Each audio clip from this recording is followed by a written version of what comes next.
गले में नरमुंड की माला, खून से लथपथ लाल जीभ, एक हाथ में त्रिशूल तो दूसरे हाथ में राक्षस का कटा सिर मां काली के विकराल और भयावह रूप को दर्शाता है। स्वयं देवों के देव महादेव उनके चरणों के नीचे हैं, जो यह बताता है कि वह सर्वोच्च शक्ति हैं और एक बार क्रोधित होने पर स्वयं भगवान शिव के अलावा उन्हें दूसरा कोई शांत नहीं कर सकता। लेकिन अपने उग्र रूप के बावजूद मां काली अपने भक्तों से एक प्यार भरा संबंध बनाए रखती है। इस संबंध में भक्त बेटा या बेटी का रूप ले लेता है और मां काली एक देखभाल करने वाली मां के रूप में होती हैं।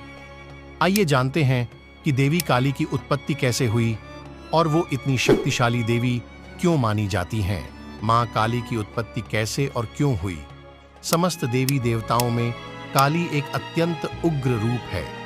काली शब्द काल से आया है और काल का अर्थ समय है। हिंदू धर्म के अनुसार देवी काली को बुराई पर अच्छाई की जीत के लिए जाना जाता है। उन्हें भयंकर और शक्तिशाली देवी के रूप में पूजा जाता है। देवी काली में शक्ति का समावेश है, जो ऊर्जा, रचनात्मकता और उर्वरता का प्रतीक है। मान्यता है कि मां काली का जन्म धर्म की रक्षा हेतु पापियों और राक्षसों का नाश करने के लिए हुआ था। साथियों, वैसे तो मां काली के जन्म को लेकर अनेक कथाएं प्रचलित हैं, लेकिन आज हम आपको मां काली से जुड़ी दो ऐसी अद्भुत कथा सुनाने जा रहे हैं जिसे सुनकर आप अचंभित रह जाएंगे। पौराणिक कथानुसार दारुक नाम का एक राक्षस था, जिसने कठोर तप कर ब्रह्मा जी को प्रसन्न कर लिया था। प्रसन्न होकर ब्रह्मा जी ने उसे वरदान दिया कि तुम्हारी मृत्यु केवल महिला के हाथों से होगी, अन्य कोई भी तुम्हें नहीं मार सकेगा। यह सुनकर राक्षस को लगा कि स्त्री तो कोमल, शांत और सौम्य होती हैं, वो भला उसका क्या बिगाड़ सकती है। लेकिन वह ये बात भूल गया था कि जब जब अत्याचार बढ़ता है तो वही स्त्री अपने क्रोधित रूप से दुष्टों का संहार करती है। हिंदू धर्म में स्त्री शक्ति को प्रदर्शित करती है। मां काली, जो बहुत पूजनीय देवी हैं, मां काली को क्रोध की देवी भी कहा जाता है, जो स्त्री शक्ति का प्रतिनिधित्व करते हुए दुष्टों का संहार करती है। मां काली संदेश देती हैं कि स्त्री कमजोर नहीं है। जरूरत पड़ने पर वो अपना उग्र रूप धारण कर पापियों का सर्वनाश कर सकती है। और दारुक राक्षस के साथ भी ऐसा ही हुआ। बता दें कि ब्रह्मा जी से वरदान पाकर राक्षस की खुशी का ठिकाना नहीं रहा और उसने इसका फायदा उठाना शुरू कर दिया। राक्षस ने ब्राह्मणों और संतों समेत देवताओं का जीना मुश्किल कर दिया। उसने अपनी शक्ति से सारे अनुष्ठान बंद करवा दिए और स्वर्ग पर अपना राज जमाकर बैठ गया। सारे देवताओं ने मिलकर उससे युद्ध भी किया, लेकिन निराश होकर वापस लौट आए।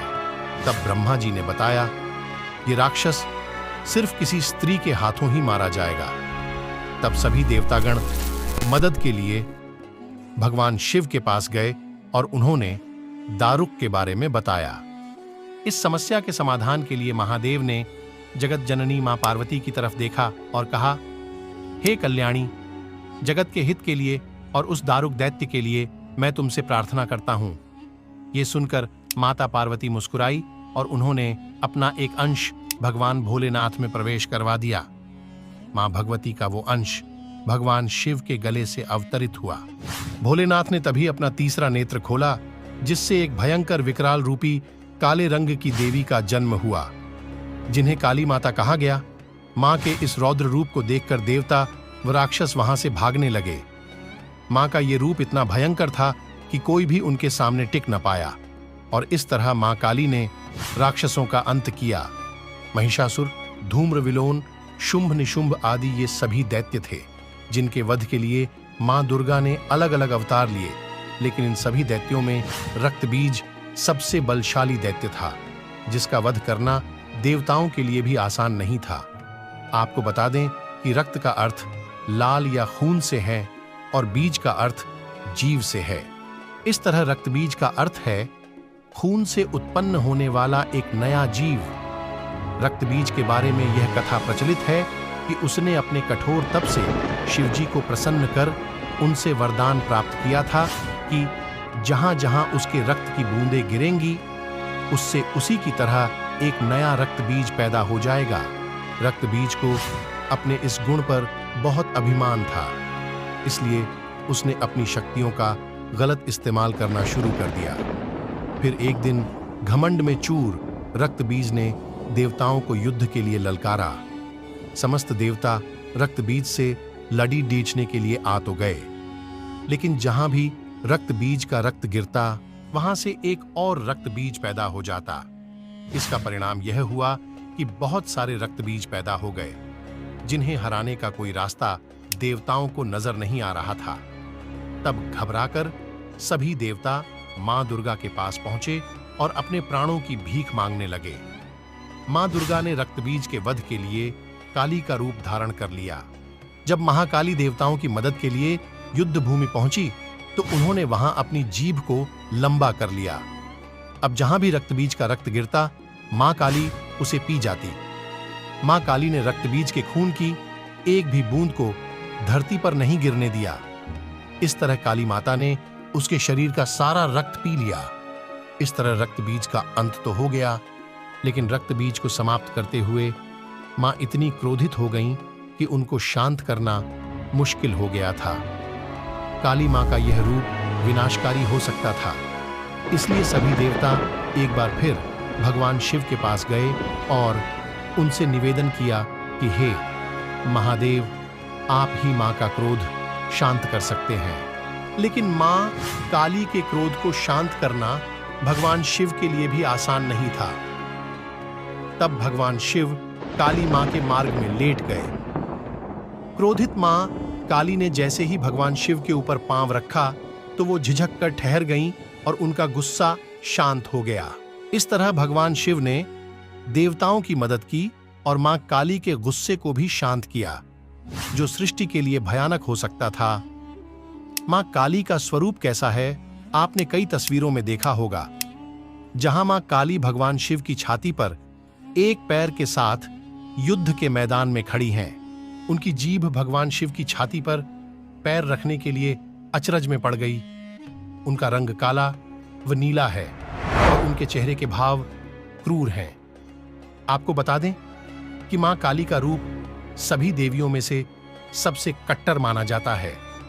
मां के 4 हाथ हैं, एक हाथ में तलवार और दूसरे हाथ में राक्षस का सिर है। यह सिर एक बहुत बड़े युद्ध का प्रतिनिधित्व है, जिसमें मां ने रक्त बीजा नाम के दानव का वध किया था। बाकी के 2 हाथ भक्तों को आशीर्वाद देने के लिए हैं। मां काली कहती हैं कि डरो मत, मैं हमेशा अपने भक्तों की रक्षा करूंगी।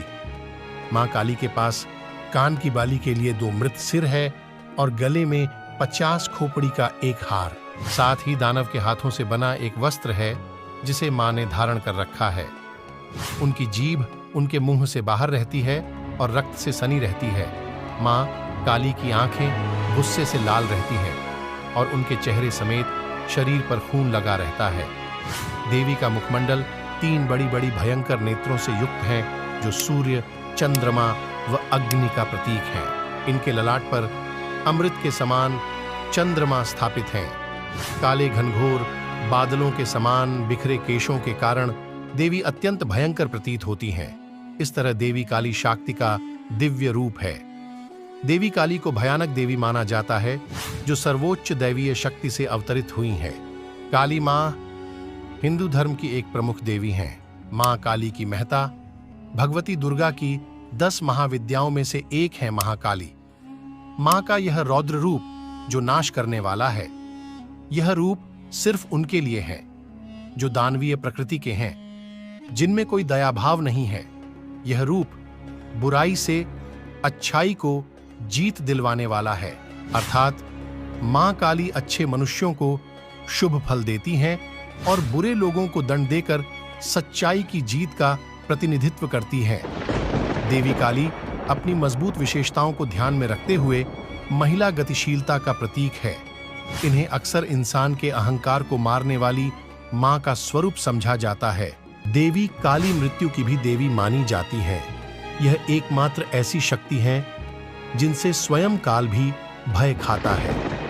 उनका क्रोध इतना विकराल रूप ले लेता है कि संपूर्ण संसार की शक्तियां मिलकर भी उनके गुस्से पर काबू नहीं पा सकती। केवल महादेव ही उन्हें शांत कर सकते हैं। शास्त्रों में वर्णित है कि कलयुग में हनुमान जी, काल भैरव और मां काली की शक्तियां जागृत रूप में अपने भक्तों का उद्धार करेंगी। मेरे प्रिय साथियों, यूं तो मां काली की पूजा समस्त भारतवर्ष में की जाती है, किंतु मां कालिका को खास तौर पर बंगाल और असम में पूजा जाता है। काली मां के नाम से कई प्राचीन मंदिर विख्यात है, जैसे उज्जैन का गढ़ कालिका मंदिर, कोलकाता का काली मंदिर, पावागढ़ शक्तिपीठ, दक्षिणेश्वर काली मंदिर आदि। यहाँ मां काली भक्तों को दर्शन देकर उनका कल्याण करती हैं। साथियों, आज के लिए केवल इतना ही। तब तक के लिए जय महाकाली।